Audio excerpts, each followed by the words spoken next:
نسلم علی رسول الکریم اما بعد فاعوذ باللہ من الشیطان الرجیم بسم اللہ الرحمن الرحیم عن سعد بن ابی وقاص عن النبی صلی اللہ علیہ وسلم انہ قال لو انا ما يقل ظفر مما في الجنة بدأ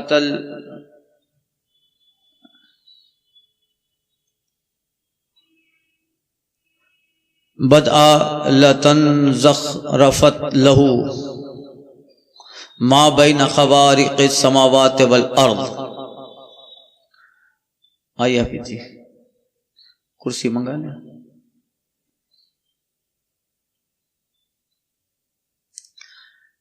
ما بین خوارق السماوات والارض ولو ان رجل من اہل الجنہ اطلع بدع اصابعه الى آخر الحدیث.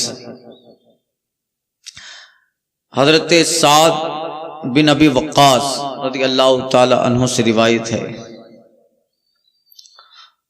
آپ عشرہ مبشرہ میں سے ہیں. حضرت سعد بن ابی وقاص ان 10 خوش نصیب صحابہ میں ہیں جن کو سرکار نے دنیا میں جنت کی بشارت دی. انہی کا بیٹا تھا عمرو بن سعد جو کربلا میں امام پاک کے مقابلے میں آیا.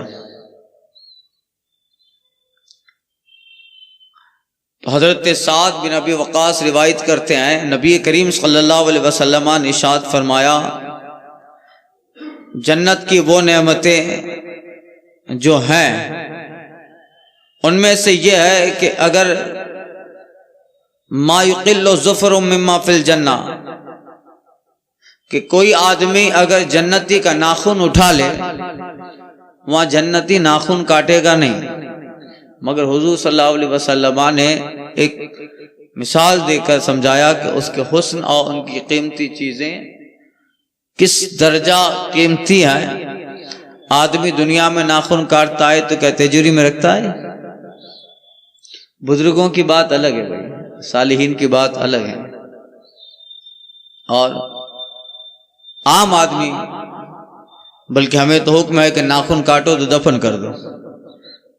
ہمارے کٹے ہوئے ناخن پر کسی کی نظر نہیں جانی چاہیے، اس سے رزق میں کمی آتی ہے. تو ہمیں حکم ہے کہ فوراً ناخن کاٹ کر پھینک دو، اور پھینکو ایسی جگہ جو صاف ستھری جگہ ہو، زمین میں دفن کر دو. ناخن کو کاٹ کر گلی اور گندگی کی جگہ میں پھینکنا بھی جائز نہیں. مومن کا ناخن ہے جیسے مومن کا بال کاٹ کر گندگی جگہ میں پھینکنا جائز نہیں ہے. انسان کی ہر چیز شرافت والی ہے، بس انسان شریف بننے کی کوشش کرے ذرا. تو عام طور پہ ناخن کا یہ حال ہوتا ہے، کیونکہ آقا فرماتے ہیں لو ان ما یقل ظفر مما فی الجنہ، جنت میں جو چیز ہے ان میں سے ایک ناخن ہے جنتی کا، اگر وہ کاٹے اور دنیا میں وہ چیز آ جائے، یعنی کٹا ہوا جنتی کا ناخن آ جائے اور کوئی آدمی اس کو اٹھا لے، آقا فرماتے لَتَنْزَخَرَفَتْ لَهُ مَا بَيْنَ خَوَارِقِ السَّمَاوَاتِ وَالْأَرْضِ، تو زمین و آسمان کے کناروں کے درمیان جو ہے وہ جڑ اور سج جائے. اس کے نور اور اس کے حسن سے زمین و آسمان کی ساری چیزیں جڑ جائے، سج جائے. وَلَوْ أَنَّا مِنْ أَهْلِ الْجَنَّةِ اطَّلَعَا بدأ أصابعه لتمس ضوء الشمس كما تطمس الشمس ضوء النجوم. اور آقا فرماتے ہیں کہ اہل جنت میں سے کوئی جنتی اگر جنت سے دنیا کی طرف جھانک کر دیکھ لے اور اس کے کنگن ظاہر ہو جائیں، جھانکے، اور جنتی مرد کو بھی کنگن ہوں گے وہاں وہ ان کی حسن کے لیے، تو اگر ان کا کنگن دنیا میں ظاہر ہو جائے تو آقا فرماتے ہیں کہ طمیسا ضوء الشمس، جس طرح سورج کے نکلنے سے ستارے چھپ جاتے ہیں اسی طرح اس کے کنگن کی روشنی میں دنیا کا سورج چھپ جائے. اتنا وہ اس میں اجالا اور حسن ہوگا کہ ان کی روشنی سورج کی روشنی کو مٹا ڈالے. کیوں؟ ذالک بما آمنتم باللہ ورسولہ، یہ اس لیے ہے کہ تم اللہ اس کے رسول پہ ایمان لے آئے ہو، حضور پہ ایمان لے آئے ہیں. اس کی یہ اللہ برکتیں دے رہا ہے، نعمتیں دے رہا ہے. ان ابی ہریرہ قال قال رسول اللہ صلی اللہ علیہ وسلم اہل الجنت جرد مرد کحلا لا یفنا شبابہم ولا یبلا ثیابہم.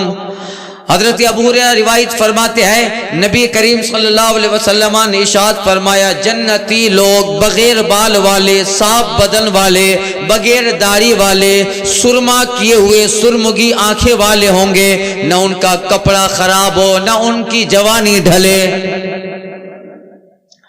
جسم پہ بال نہیں ہوں گے، بال سے مراد کہ زائد بال، رونگٹے جس کو ہم کہتے ہیں، ہاتھوں میں رونگٹے ہیں اور سینے پہ بال ہیں، سینے پہ بال نہ ہوں گے، رونگٹے نہ ہوں گے، سر کے بال ہوں گے. سر کے بال وہ تو حسن کی علامت ہے. جنت میں جنتی کو ہر چیز ہوگی جو حسن میں اضافہ کرے جو ہے وہ. آقا فرماتے ہیں کہ جنتی بغیر بال والے، صاف بدن والے، بدن پہ کہیں کوئی نشان نہ ہوگا، بھلے دنیا میں کتنے نشان ہو، چیچک کی بیماری سے مبتلا ہو، مگر جنت میں سب صاف ہے.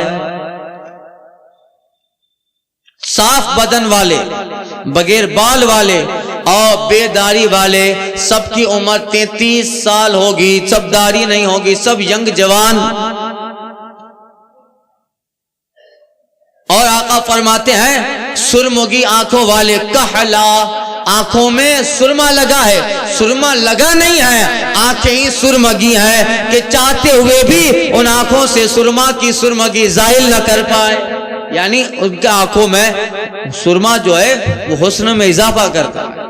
آنکھیں چہرے اور حسن کے لیے ایک بہت معنی رکھتی ہے، اور آنکھوں کے حسن کے لیے سرما ہے. اس لیے آقا فرماتے سرما لگاؤ، یہ آنکھوں کی روشنی تیز کرتا ہے، پلکوں کو بڑھاتا ہے اور بڑھاپا جلد لانے نہیں دیتا.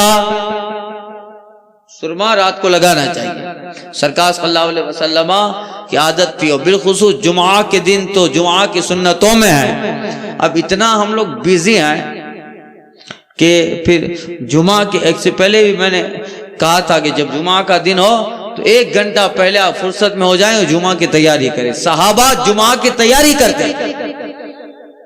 آج جمعہ ہے، آج رسول اللہ صلی اللہ علیہ وسلم منبر پہ جلوہ بار ہو کے ہم کو خطبہ دیں گے، تو پھر صحابہ نماز کے شوق میں کہ جمعہ ویسے عید ہے، ان الجمعۃ عید فمن کان لہ طیب لا یضرہ فلیمس. آقا فرماتے اے مومنو، اللہ نے میرے جمعہ کو تمہارے لیے عید کا دن بنایا ہے، تو جس کے پاس نیا کپڑا ہو پہن لے، جس کے پاس عطر ہو لا یضرہ، جو اسے نقصان نہ کرتا ہو تو ضرور لگائے. یہ جمعہ کے احکام و سنت میں ہے، عطر لگانا چاہیے، یہ سنت. سرما لگ 1 گھنٹہ پہلے آپ فری ہو جائیں، گھر پہ جائیں، نہائیں. بے شک یہ ساری چیزیں سنتیں ہیں، اگر آپ ایسے ہی نماز کے لیے آ جاتے آپ کے نماز میں کوئی فرق نہ پڑے، نماز ہو جائے، مگر اس کا اہتمام کیجئے تاکہ صحابہ اور حضور کے سنت اور طریقے پہ عمل ہو جائے. 1 گھنٹہ پہلے فری ہو گئے، گھر پہ گئے، اور گھر پہ جانے کے بعد نہائے، وضو کر لیا، سورہ کہف پڑھی، سورہ جمعہ پڑھی. یہ حدیث میں اس کی بڑی فضیلت آئی ہے. سورہ کہف اور سورہ جمعہ پڑھی، بلکہ آیا ہے بزرگان دین فرماتے ہیں جو دنیا میں سورہ کہف اور سورہ جمعہ پڑھتا رہے گا، حشر میں جب اٹھے گا، جب میدان حشر میں اللہ سب کو اٹھائے گا، تو یہ سورہ کہف اور سورہ جمعہ پڑھتے پڑھتے اٹھے گا. اس لیے کہ جس دن حشر قائم ہوگا وہ دن جمعہ کا ہوگا. تو وہ میدان حشر میں جب اٹھائے جائیں گے، سورہ جمعہ کی عادت پڑی ہے، جو عادت ہے وہ تو بھئی چلتی ہے، وہ ہمیشہ رہتی ہے. جو عادت ہے دنیا میں جس چیز کی عادت ہے وہ قرب قبر میں بھی رہتی ہے، جیسے درود پاک کی عادت ہو، تلاوت کی عادت ہو، اور حضور کو دیکھنے کی عادت ہو. قبر موت کے بعد بھی میری آنکھیں کھلی رہی، عادت جو پڑی تھی تیرے انتظار کی. مفتی اعظم ہند کہتے ہیں کہ کھلے ہیں دیدے عشاق خواب مرگ میں بھی. بندہ موت کے بعد بھی آنکھیں کھلی رکھا ہے، دنیا میں جب بھی سوتا تھا آنکھیں کھلی رکھتا تھا کہ یا رسول اللہ سو تو رہا ہوں مگر حضور کبھی تو آپ خواب میں نورانی چہرہ دکھا دیں، جلوہ دکھا دیں۔ عادت ہے تو پھر مفتی اعظم کہتے ہیں وہ عادت تو پھر موت کے بعد بھی نہیں جاتی، موت بھی ایک نیند ہے، وہ بھی سویا ہے مگر آنکھیں کھلی ہے۔ کیوں؟ کہ عادت پڑی تھی حضور کے انتظار کی۔ کہتے ہیں تاجدار اہل سنت کھلے ہیں دیدے عشاق، خواب مرگ میں بھی ضرور ہے اس نگار کا انتظار آنکھوں میں۔ پیا ہے جام محبت جو آپ نے نوری، ہمیشہ رہے گا اس کا خمار آنکھوں۔ یہ عادت بنائیے، جمعہ کی عادات میں سے بہت ساری برکتیں ہیں۔ ہفتے میں ایک مرتبہ سرما لگائے، آنکھیں کبھی کمزور نہیں ہو۔ سرما چشمہ کو زائل کرتا ہے، آنکھوں میں قوت دیتا ہے، پلکیں بڑھاتا ہے، حسن میں اضافہ کرتا ہے۔ یہ اور سرکار صلی اللہ علیہ وسلم کے تعلق سے تو بہقی شعب الایمان میں ہے اور بخاری وغیرہ میں بھی ہے کہ سرکار کثرت سے بھووں پر اور پلکوں پہ تیل لگاتے تھے۔ یہ بھویں ہیں اور یہ پلکیں ہیں، ان پہ سرکار تیل لگاتے تھے اور یہ چمکدار ہوا کرتی تھی، تو تیل لگاؤ تو یا ان کو بھی، یہ سب حضور کے عادات اور یہ وہ چیزیں ہیں جن کے دنیا میں بھی طبی بے شمار فوائد ہیں، طبی فوائد ہیں۔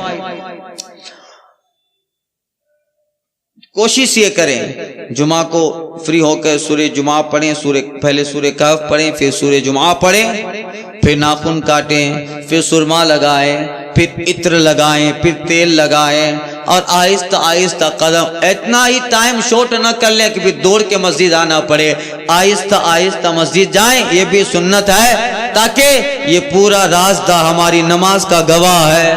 آقا فرماتے اذا رأيتم الرجل ان يتحاجج المسجد فشهدوا له بالایمان، حضور فرماتے ہیں جب تم اپنی آبادی میں کسی کو مسجد میں آنے جانے کا پابند دیکھو تو اس کے ایمان کے گواہ ہو جاؤ، اس کے ایمان کے گواہ ہو جاؤ۔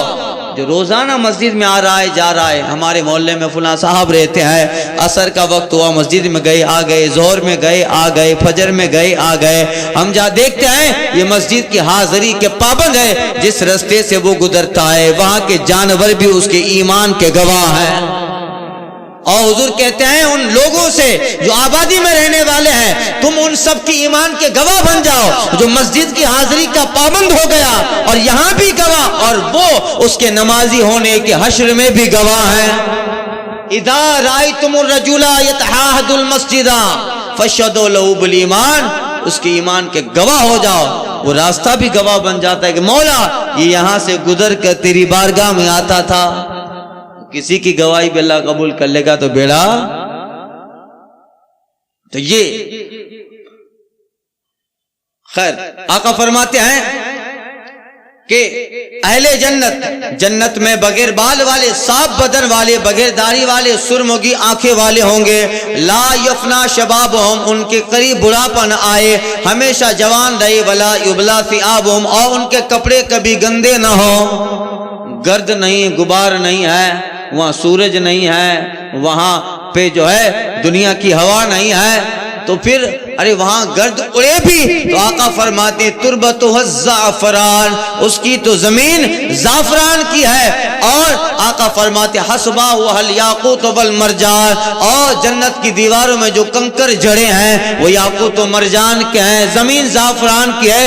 اگر ہوا چلے اور زمین سے گرد اڑے بھی تو زعفران کپڑے کو اور مہکا ڈالے۔ کیوں؟ ذالک بما آمنتم باللہ ورسولہ، اللہ جنت میں کہے گا اے لوگو یہ اس لیے ہے کہ تم مجھ پہ اور میرے رسول پہ ایمان لے آئے تھے، بڑا بدلہ دے گا۔ ان اسماء بنت ابی بکر ان معاذ ابن جبل ان النبی صلی اللہ علیہ وسلم قال يدخل اہل الجنت الجنت جردم مردن مکحلین ابناء 30 او 33 سنہ۔ حضرت وہی حدیث جو میں نے عرض کی کچھ روایت کے اختلاف کے ساتھ وہ حدیث ابو ہریرہ سے روایت، یہ حدیث حضرت معاذ بن جبل سے روایت، فرماتے ہیں معاذ بن جبل آقا علیہ الصلوۃ والتسلیم نے فرمایا جنتی جنت میں داخل ہوں گے بغیر بال والے، بغیر رونگٹے والے، صاف بدن والے، بغیر داڑھی والے اور کنگھی کیے ہوئے سرمگی آنکھوں والے 30 او 33 سنہ 30 یا 33 سال کے کڑیل جوان ہوں گے۔ 30 اور 33 سال، بڑھاپا ہے ہی نہیں، بڑھاپا خود ایک بیماری ہے۔ بیماری جنت میں حضور نے ایک بڑھیا سے کہا تھا جب حضور کی بارگاہ میں کچھ طلب کرنے آئے تھی، آقا فرماتے جا چلی جا، کوئی بڑھا ہو بڑھیا جنت میں نہیں جائے گا، تو بیچاری غمگین ہو گئی۔ تو سرکار ابوبکر صدیق کو دیکھ کر ایسے کرتے ہیں، حضرت ابوبکر سمجھ گیا ہے کہ سرکار صلی اللہ علیہ وسلم تبسم فرما رہے ہیں کہ یا رسول اللہ جب ہم نہ جائیں تو پھر کیا ہوگا، تو کہاں جائیں؟ غمگین ہو گئی، کچھ کنفیوز رہی تھوڑی دیر۔ سرکار فرماتے ہیں فکر کیوں کرتی ہے، تیرے بڑھاپے کو اللہ جوانی میں تبدیل کر دے گا، تو بوڑھی ہو کے نہیں جائے گی، جوان ہو کے جائے گی۔ تو مسکرانے لگی اللہ، اور حضور بھی اور صحابہ بھی مسکرانے لگے، یوں مسکرائی کہ جان سی کلیوں میں پڑ گئی، یوں خندیدہ زن ہوئے کہ گلستہ بنا دیا۔ تو یہ ان اسماء ابنت ابی بکر قال سمعت رسول اللہ صلی اللہ علیہ وسلم وذکر له سدرۃ المنتہى قال يسير الراكب في ظل الفتن منها 100 سنة او يستظل بظلها 100 راكب شك الراوي فيها فراش الذهب كأن ثمرها القلال۔ رواه الترمذی۔ حضرت اسماء بنت ابو بکر، حضرت ابو بکر صدیق کے صاحبزادی حضرت اسماء، ان سے روایت ہے، فرماتی ہیں میں نے نبی کریم صلی اللہ علیہ وسلم کو ارشاد فرماتے سنا کہ حضور کی خدمت میں سدرۃ المنتہا کا ذکر ہو رہا تھا۔ سدرۃ المنتہا کے عرش پر ایک جگہ ہے، آسمان کے ماورا ایک جگہ ہے عرش سے نیچے جس کو سدرۃ المنتہا، جو جناب جبریل کا مقام آخر ہے۔ سدرۃ المنتہا حضرت جبریل کی آخری انتم منزل، لاسٹ اینڈ فائنل اس کا ڈیسٹینیشن ہے جناب جبریل کا۔ اس کے آگے جب جبریل نہیں جا سکتے جو سید الملائکہ تو اور کون جائے گا؟ آقا اس کی کیفیت بیان کر رہے ہیں۔ سدرۃ المنتہا کیسا ہے؟ حضرت اسماء کہتی ہے حضور کی بارگاہ میں سدرۃ المنتہا کا ذکر ہوا تو آقا فرماتے ہیں یسیر الراکب فی ظل الفنان، مصطفیٰ فرماتے ہیں کہ وہ ایسا درخت ہے کہ اس کی شاخوں کے سائے میں ایک سوار ہو کر 100 برس تک چلتا رہے گا۔ اس کے سائے میں جو درخت لگے ہیں اس میں 100 برس تک چلے گا، اس کے اوپر اس پر یا اس کے سائے میں راوی کو شک ہے کہ رسول اللہ صلی اللہ علیہ وسلم نے کیا کہا، اس کی شاخوں کے سائے میں فرمایا یا صرف سائے میں کہا؟ حضرت اسماء کو شک ہے کہ سائے میں چلے گا یا شاخ کے سائے میں، دونوں کا مطلب ہے کہ مگر لفظ میں شک ہے، اس لیے کا شک کر راوی نے شک کیا ہے کہ کہا یہی مگر دونوں میں کوئی کیا کہا۔ تو کہتے ہیں آقا علیہ الصلوۃ والتسلیم کہ اس کے سائے میں سوار 100 سال تک چلے گا، کہ اس میں سونے کے پتنگے لگے ہیں، پتنگے فراش الذہب، سونے کے پتنگے لگے ہیں۔ آقا فرماتے کہ ان ثمرہ القلال، اور سدرۃ المنتہا جو بیری کا درخت ہے اس کی طرح لگتا ہے جیسے بیری کا درخت ہے، وہ ثمرہ القلال، اور اس درخت میں جو پھل لگے ہیں وہ مٹکے کی طرح بڑے ہیں، مٹکے کی طرح بڑے ہیں، اور جو ہے اس کے پھل مٹکے کی طرح ہیں۔ اور پتنگے سے مراد کہ سدرۃ المنتہا کے ارد گرد فرشتے گھوم رہے ہیں جن کے پروں میں اللہ نے ایسی روشنی دی ہے جیسے پتنگا اڑ رہا ہے۔ پتنگا سمجھے نا، وہ لائٹ بٹر فلائی، یعنی وہ جو چمکنے والا کیڑا، دریائی علاقوں میں زیادہ ہوتا اور جنگلوں میں زیادہ ہوتا۔ حافظ صاحب آپ گئے ہوں گے حضرت زوراور پیر رحمۃ اللہ تعالیٰ علیہ، خواجہ ضیاء الدین سورت نوساری کے خواجہ صاحب کے خلیفہ آئے، کئی بار حضور قاضی گجرات کے ساتھ حاضری۔ اس علاقے میں رات کو پتنگے زیادہ ہے، تو وہاں کے مجاور خادم کہہ رہے تھے کہ حضرت کی بارگاہ میں کبھی کبھی شیر بھی آتا ہے، اور پتنگے اتنے ہیں کہ چاروں طرف درگاہ شریف کے گھومتے رہتے ہیں تو ایسا لگتا ہے جیسے بہت ہائی پاور کا بلب جلا دیا گیا ہو، لائٹ نکلتی ہے ان سے.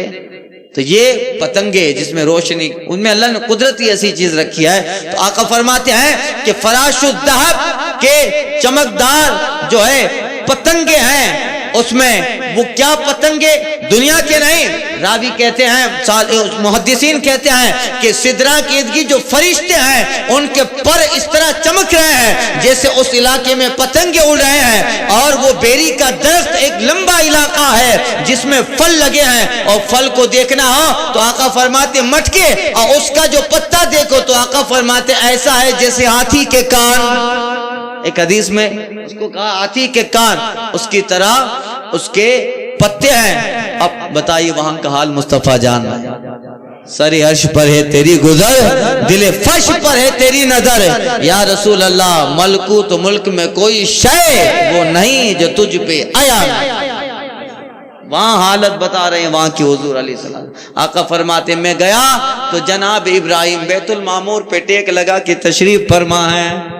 ان کی حالت بیان کی تھی کہ وہاں سب آئے. آقا فرماتے میں جا رہا تھا فرائیت موسیٰ فی قبر یصلی قائما، جناب موسیٰ کو دیکھا اپنی قبر میں کھڑے ہو کے نماز پڑھ رہے ہیں. ہم وہ علاقے میں گئے، آپ اریحا علاقہ تھا، قریہ موسیٰ.